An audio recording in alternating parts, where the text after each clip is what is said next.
It is the match reaction for Everton 1, Newcastle United 4.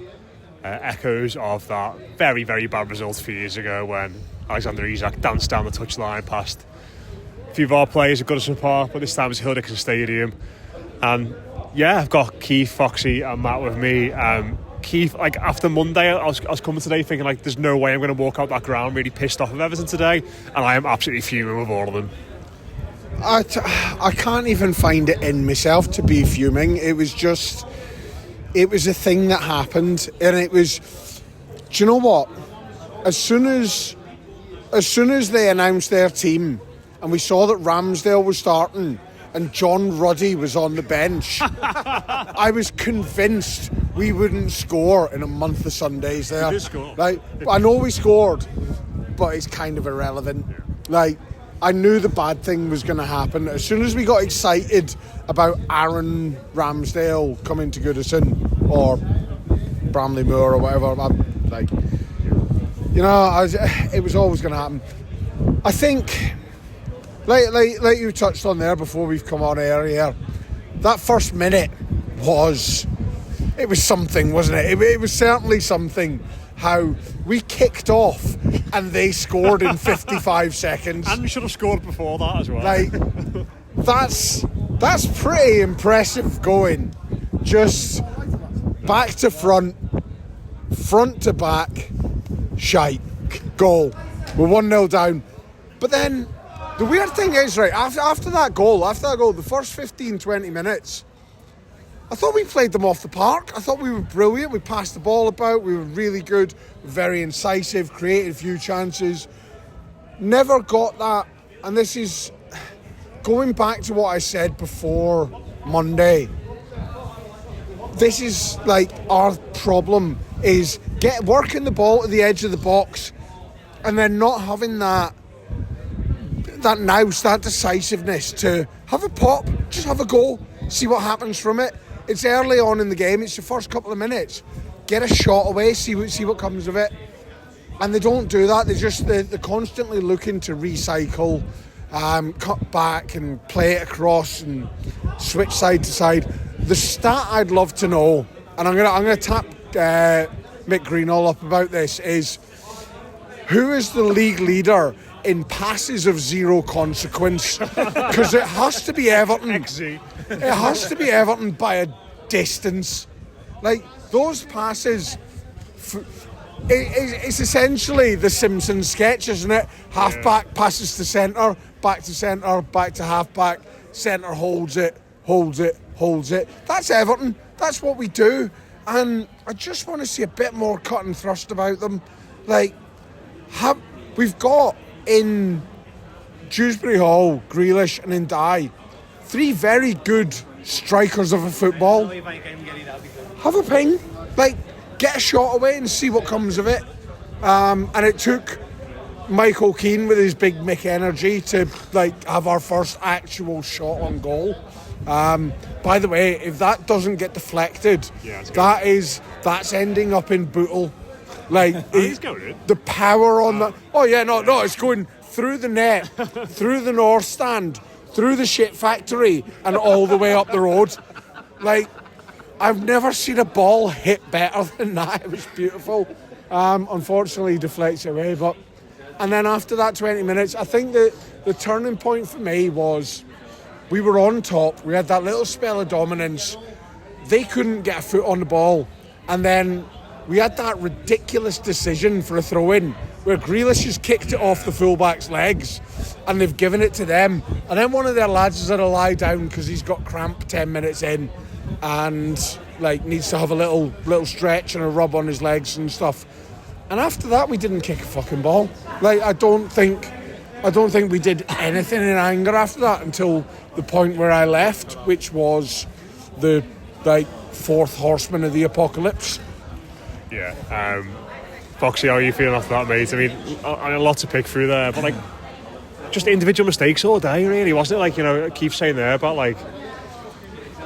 we sort of got back on it a bit after that first. The first minutes is the worst minutes in our history. I think, I'm quite confident to say we should be 1-0 down after 20 seconds. We are 1-0 down after 52 seconds, I think it is. then we're all right, and then Jordan Pickford makes a big mistake, and the game's kind of gone then, isn't it? I think, first of all, a thing that happened should be our new motto. Get rid of the Nisse, Optimi, State, whatever. What's that in Latin? Put it into Latin, the thing that happened, put it around the ground, put it around the training.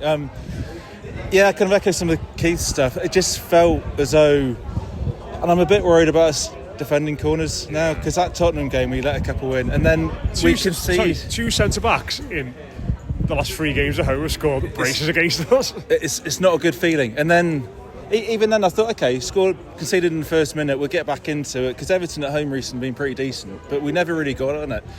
I'm a bit worried about the lack of Garnagay and how much difference that makes to midfield, because I thought Irabunum was massively off it, and the difference not having him, everyone seemed to take half a step back, half a yard back, not getting engaged in a tackle, giving them a better opportunity. I think ban him. We'll come on to that later.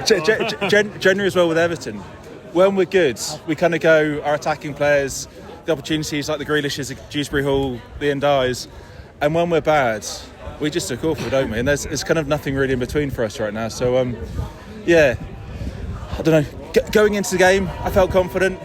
I don't feel I'm ever going to feel confident again. That's my optimism gone for the season until we go and beat Bournemouth. But yeah, that was a tough one. That was tough. Yeah, I'm like Keith. I'm not massively furious about it. I know you said before, Matt, that you are, and I probably should be. But I think I'd be more furious if, like, either we'd given away a lead or if we like conceded the last minute winner for Newcastle. But when it's like that, when you're behind from the very, very first minute and you're always chasing the game, and isn't that worse in some respects though? Like, it is to not be like.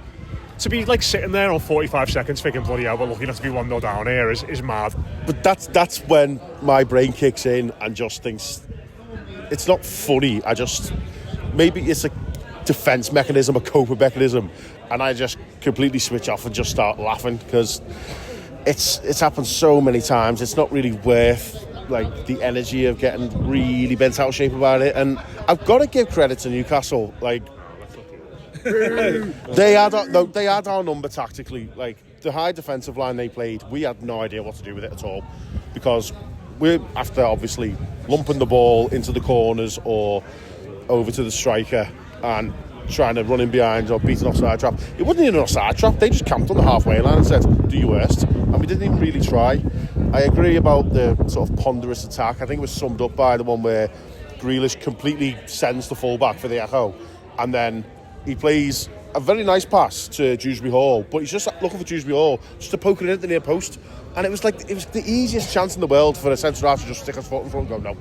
I thought we could have used a bit more guile if we were going to get in behind like that, but yeah, I'm not furious, and I've just been informed of something there. Shout out to Rick Wee, who was at the game there. The curse continues, brother. Hope to see you soon. Have him banned. Have him banned from the. No. I know that's not very Christmassy, but every time he comes, bad things happen. I think it's more Tyrone Marunim's fault today than Rick Wee's, personally. To be fair, I'd probably have started Rick Wee in midfield over Tim today. Can we get him a stadium ban? Can we get Tim Irabunum banned after that? It's just what do you do? How do you react to that? Like Matt said, it's more. It's very Everton, isn't it? You've got to give it that sort of gallows humour. I mean, we were walking back down the Dock Road. Obviously, as soon as the fourth went in, I think it's the quickest I've ever left that ground. No, we gave it 5 minutes to wait for the crowds to clear. Oh, that was clever. That's how many people got up to leave at that point. I think at least half the crowd left at that point. But then we're walking down and we hear the big cheer, and then obviously everyone's straight onto the phones checking. And Tierno Barry scored, and there was a moment of pure joy and happiness on the Dock Road. Everyone was made up for him, and then of course a minute later you find out the goal's been disallowed, and it's just Everton as fuck. It's so Everton. Apparently Dewsbury Hall's goal is an absolute belter, like a Puskás Award contender. I'll probably never see that goal in my life. It will be like Andre Gomez's left-footed goal against Wolves when we got beat 3-1. I don't- No one ever remembers it. I don't think I'll ever see that Dewsbury Hall goal. But well done to him for scoring 2 in a week. When was the last time an Everton player scored 2 goals in a week? It's got to be a while. Do you know why I'm annoyed, Foxy? I'm going to come to you straight away. You want someone to endorse your annoyment here? I'm not, I agree with that. Do you know what? I'm annoyed at myself because after Monday, I sort of thought one of the main things this team, this club needs a big win away at a big team.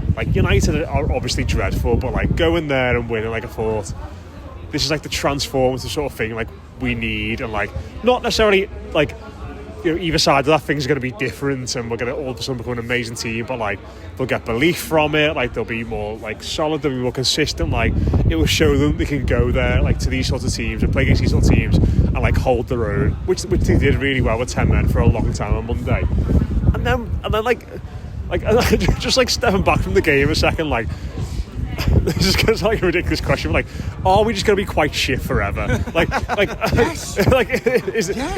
Accept it. Should we just resign ourselves to the fact that every time we have a United away, we're going to have a Newcastle at home, pretty much around the corner? Because I remember doing the same thing. It was in the build to the Fulham quarter-final in the Cup, in the League Cup a few years ago, and Onana did his thing in the penalty shootout, and we ultimately lost there, and they left you feeling stupid. But it just feels like every time you're ready to go all in on them and buy all in on them, you get a Newcastle at home like that. I mean, before this, I was definitely optimistic. So normally I go into a game, I build up from the game. Psychology is, we're going to lose. Can we get a point? Get a point is good.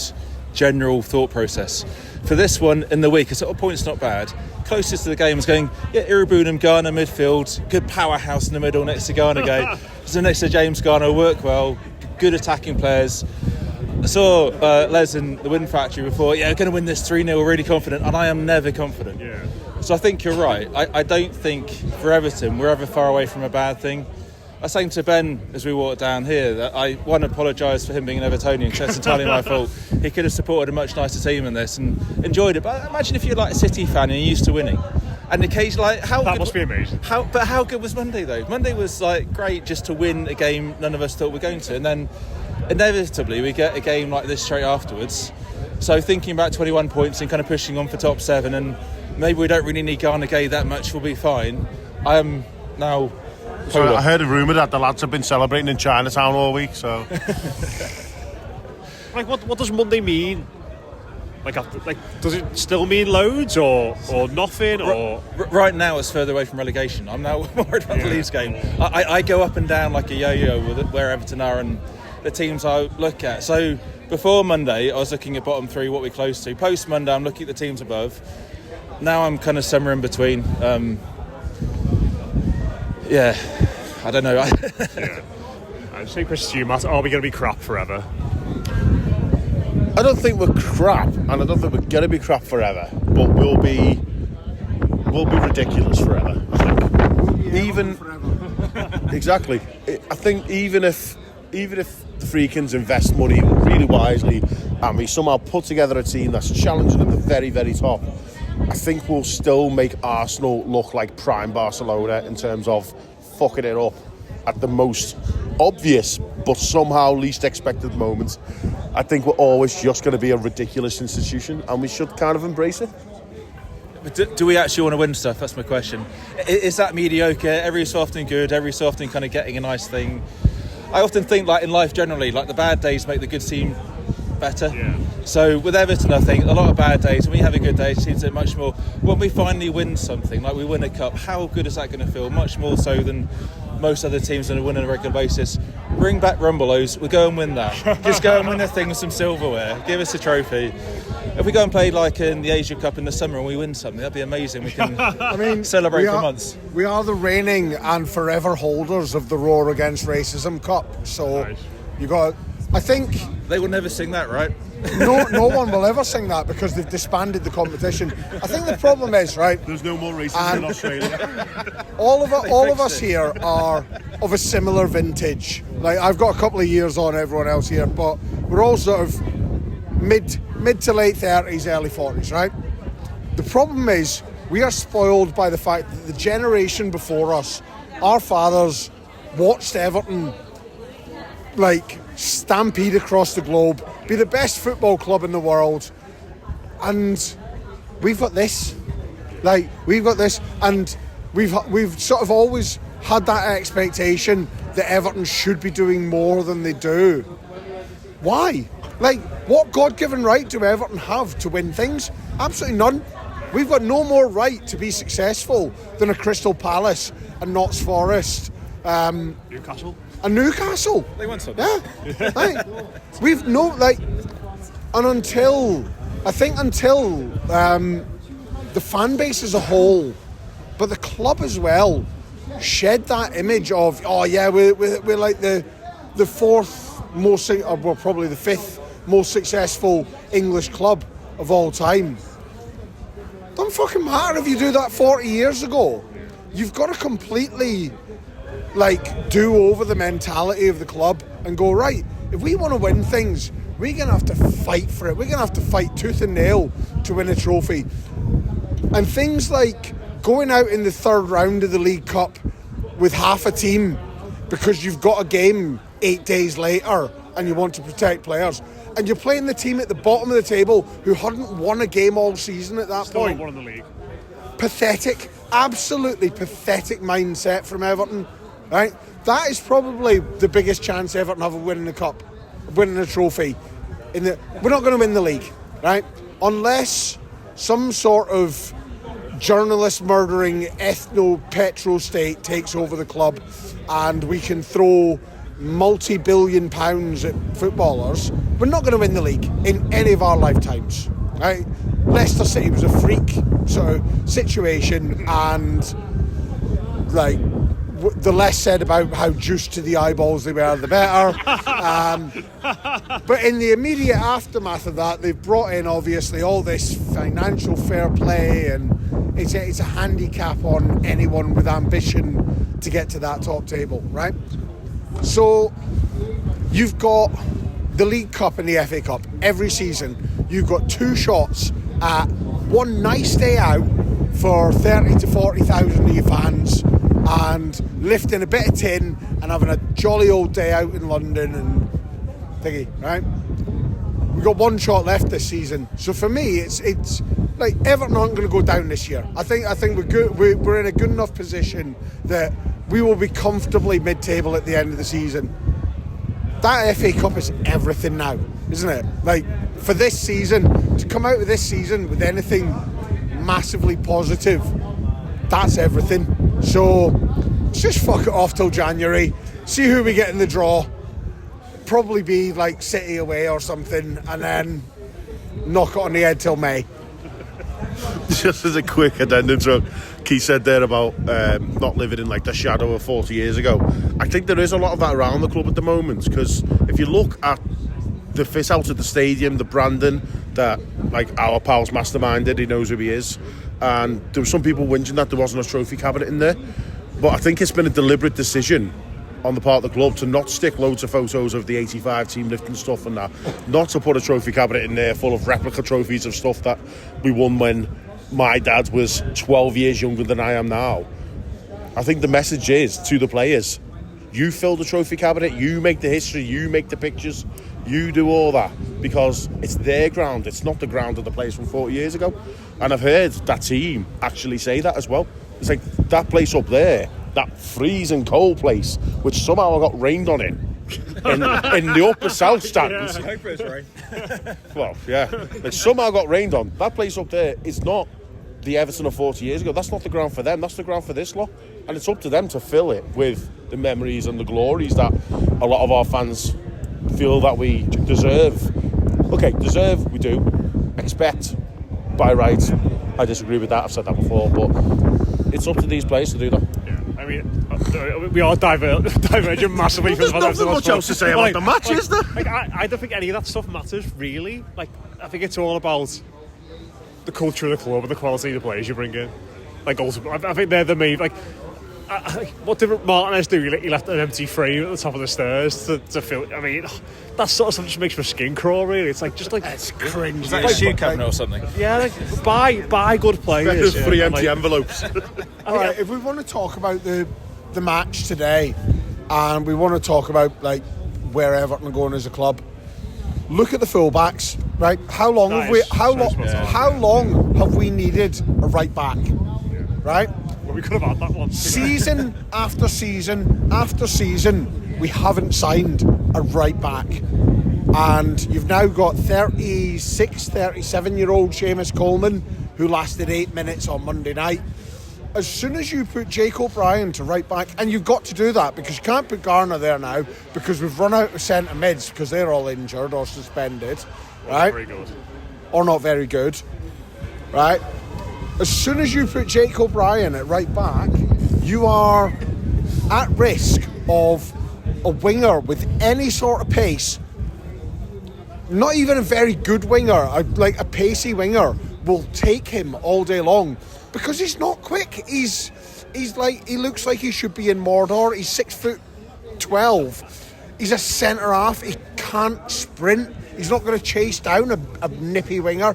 And Harvey Barnes, for me, is one of, if not the best left winger in the league right now.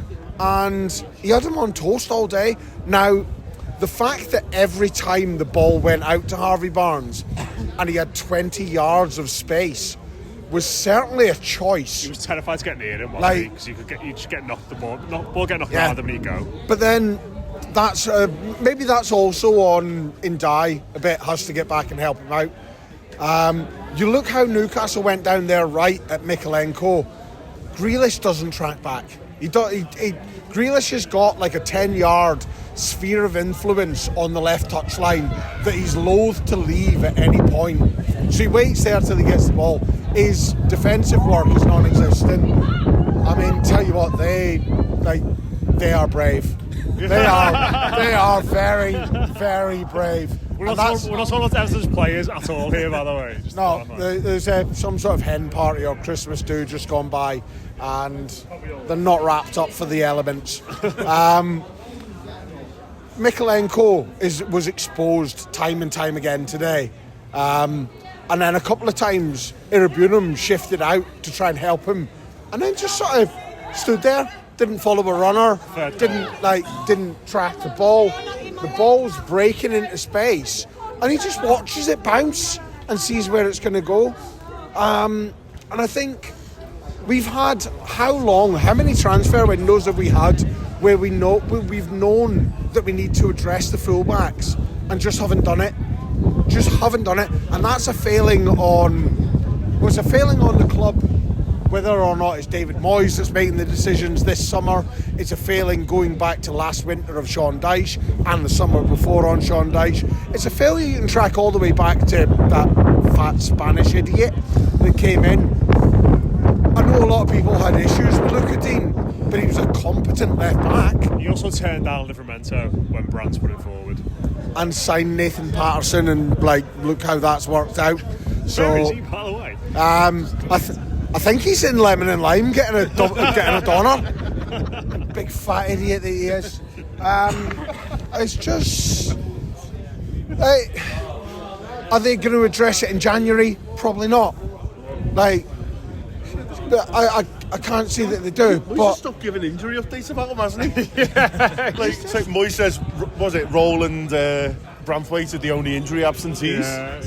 Does it count him as a player? I don't know. I don't know if he signed that left back from Bayern Munich, who he was on the bench though. Was he? I didn't think he'd actually seen Bramley Moore yet. Yeah. Thought he'd been playing he was definitely there. I saw him. Thought he'd been playing at Southport for the last 6 months. He might have got on at the end. Nobody was left to see. No one knows. Did it happen? Is he going to be the answer? Probably. What's the question? Expecting a 19-year-old kid to come in and replace an area of real concern, because Mikalenko, aside from the games where he put Salah in his back pocket a couple of times, he's really poor. He offers nothing going forward, and defensively those are big issues to address. like the thing that make like for me is like it's amazing how far he's made as a footballer when he can't kick a football very well. He's not the only one in the squad, though, is he? In fairness, there's a few that. Oh yeah. But I think as well, from a midfield point of view, we haven't really got any options till January, have we? So Roll's out till January, isn't he? And Garnagay is effectively giving himself a 10-match ban. So like. I mean, we should do what Portugal have done and get 2 of those games suspended. Because that's a normal rule. I missed Monday night when we were laughing about that Garnagay suspension. Like, this is crazy. It was so funny, but I mean, yeah. So for the Bournemouth game, and I think particularly games at home are a bit more expansive. It might be in a weird way easier away from home. We can kind of go a bit tighter, but when we're at home, how's he going to balance that midfield? Because there's like no balance here without Garnagay, without anyone who can actually nip about and get the tackles in and kind of disrupt the other team. Well, you're looking at January. I don't think Everton are in a position here now where they can't bring Armstrong. They have to bring Armstrong back, because otherwise we're going to go through essentially all of December and all of January with James Garner as your only midfielder that you would start a game in. Yeah, and wait for him to get injured, right? And that, like the terrifying sense, there's very little depth there. I'm generally glass half full type of person, but I think after that it's quite tricky. Like looking ahead, maybe like second half we went more for like 4-3-3, didn't they? With Garner central and Alcaraz and Dewsbury all either side. It was 1-1 second half, so that's not bad. It's pure Sunday league. That's a positive. Go out and win the second half. Go and draw the second half. I mean, at least we drew it. We didn't lose. I've seen Barry score 2 goals. Not sure either counted, but I've seen that happen. I think if you look at it, take a crumb of comfort from today. Oh, I'm not ready for that. Right, a crumb of comfort from today is Anthony Gordon played 3 minutes, didn't score, and looked like an absolute prick with his headband. So, just that's the real quiz. Exactly. None of our players looked like a prick today, apart from when they tried to do things with the football. Any final words? The Yorkshire pudding wraps are shite. Oh, the Yorkshire pudding wraps are shite. Apparently, sorted out Everton. Breaking news from Club View. They're complaining again. Take solace in your loved ones. It's been a while since we've done that. It's just, It doesn't feel that long ago. Spurs was the last one. Spurs was quite a good game in comparison to that. I thought Spurs were bad. I feel like we played much better against Spurs than today. That is the worst we played, I think, this season. There was a time when the boys we never got levered at home, and we've been beaten by 3 goals twice already this season. Can we give us those years of Goodison where we just win 1-0 or lost 1-0? Yeah, we'd win 12 games, we draw 5 and get beat twice. That was great. I think it'll come in time, but I think it's the squad he's inherited, and I don't mean in terms of ability. I mean in terms of mental fragility. Cowards. They're all right when they've nicked a goal and they're defending the lead with 10 men, but if they have to actually chase a game, most of the time it's just never there, is it? These cowards go and beat Bournemouth now. Absolutely hate them. Oh my! I can't believe that's the next game. The worst possible follow-up to that away is Bournemouth away midweek. Full sense of security. Massively low. Obviously we've had some ridiculous defeats there. It's the most Everton defeat. What could possibly happen that's been more ridiculous than we've had down there in the last few years? Who's their goalie? Is that Chelsea reject? Probably some fella called Neto. Tim Cook or Jim Cook. Maybe their Liam goalie will score an equaliser or something mad like that. Probably. Pickford's not missing off for a bit, so it's due. Yeah. I think to sum up tonight, apologies if you feel like you're being short shrifted on your Patreon subscription, but it's fucking freezing. We're all absolutely miserable, so we're going to knock it on the head and go inside and try and drink ourselves into oblivion. Some called Petrovic is the goalie of Bournemouth. Petrovic winner on a Tuesday night then. But listen, that was grim. But we're going to go inside now to get warm because it's absolutely freezing out here. My finger's going to fall off, I think. But cheers to everybody for getting involved in that. We'll have Blue Monday on Monday. I'm sure Dave and Les have got plenty to say about that, and we'll have Bile on Tuesday.